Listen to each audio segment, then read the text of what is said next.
क्या कोई रोजमर्रा का साधारण सा काम भगवान की पूजा बन सकता है?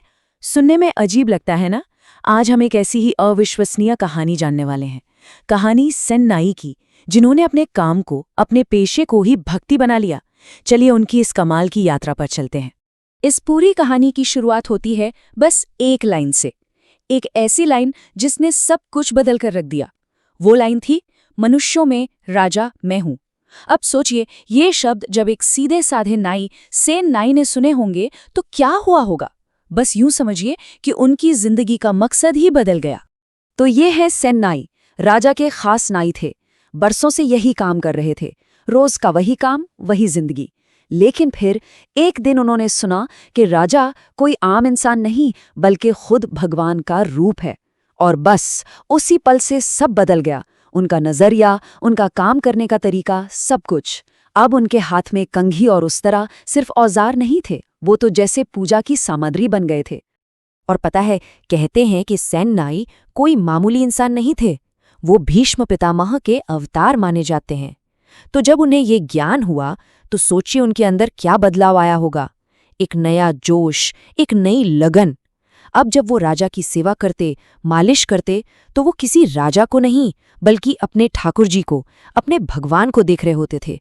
उनका हर एक काम अब एक प्रार्थना थी, एक पूजा थी। भक्ति तो दिल में थी, जुनून भी था, पर सेन नाई को ना अंदर ही अंदर लगता था कि कुछ तो कमी है, कुछ अधूरा है। और फिर उन्हें समझ आया कि इस रास्ते पर आगे बढ़ने के लिए एक गाइड, एक गुरु चाहिए। क्योंकि उन्होंने सुना था, गुरु के बिना ज्ञान नहीं, गुरु के बिना मंजिल नहीं। और बस यहीं से उनकी जिंदगी का एक नया सफर शुरू हुआ।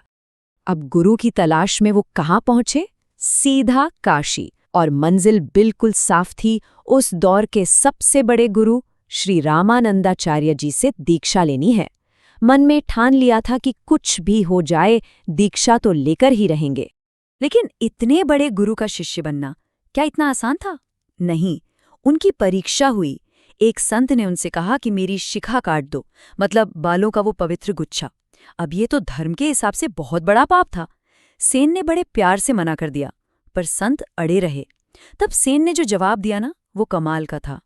उन्होंने कहा, मैं ये सिर्फ एक ही शर्त पर कर सकता हूं, अगर मेरे गुरु श्री रामानंदाचार्य जी खुद मुझे ऐसा करने का हुक्म दे।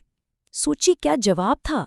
ये बात जब गुरु तक पहुंची तो वो सेन की भक्ति और हाजिर जवाबी से इतने खुश हुए कि फौरन उन्हें अपना शिष्य बना लिया।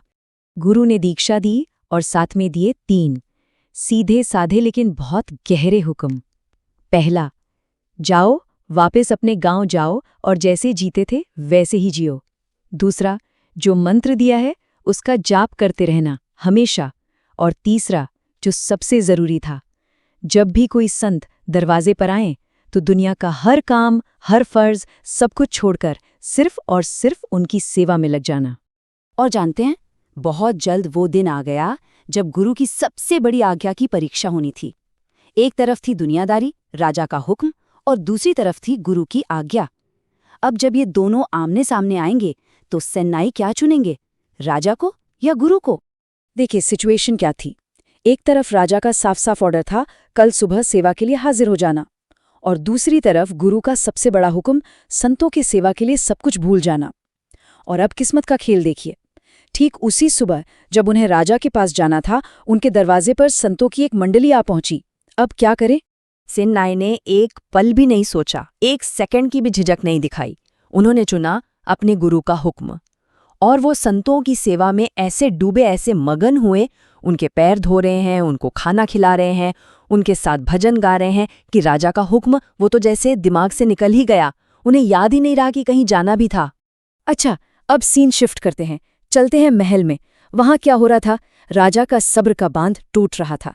इंतजार अब गुस्से में बदल रहा था। लेकिन राजा को क्या पता था कि उनका ये गुस्सा एक ऐसे चमत्कार की वजह बनने वाला था जिसके बारे में उन्होंने कभी सपने में भी नहीं सोचा होगा।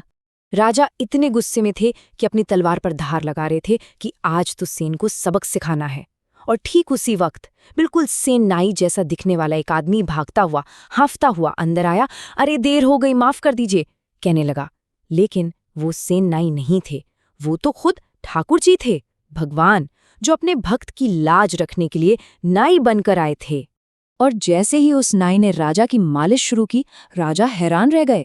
ये हाथ, ये तो किसी इंसान के हाथ नहीं थे।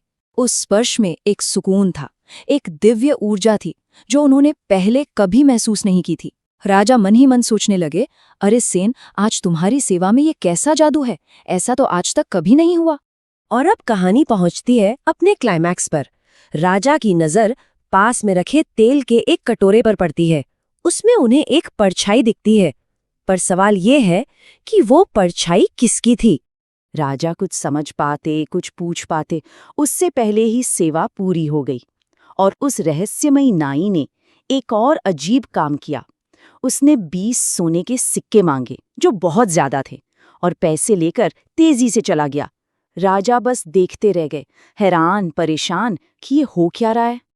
अब वापस आते हैं असली सेन नाई पर। जैसे ही संतों की सेवा पूरी हुई, उन्हें एकदम से याद आया, अरे राजा का हुक्म, वो तो मैं भूल ही गया। अब तो घबराहट के मारे उनके हाथ पैर फूल गए। वो भागे महल की तरफ, इस बात से बिल्कुल बेखबर कि वहां तो पहले ही भगवान अपनी लीला दिखा चुके हैं। और जैसे ही सेन नाई महल पहुंचे, वहां तो पूरा कंफ्यूजन हो गया। राजा बोले, अरे तुम फिर आ गए, सुबह तो सेवा करके गए थे। सेन नाई ने डरते डरते कहा, नहीं महाराज, मैं तो नहीं आया, मैं तो सुबह से संतों के साथ था। तभी पहरेदार भी बोल पड़े, नहीं महाराज, यहीं थे, हमने तो इन्हें 20 सोने के सिक्के भी दिए हैं। अब ये गुत्थी कैसे सुलझे?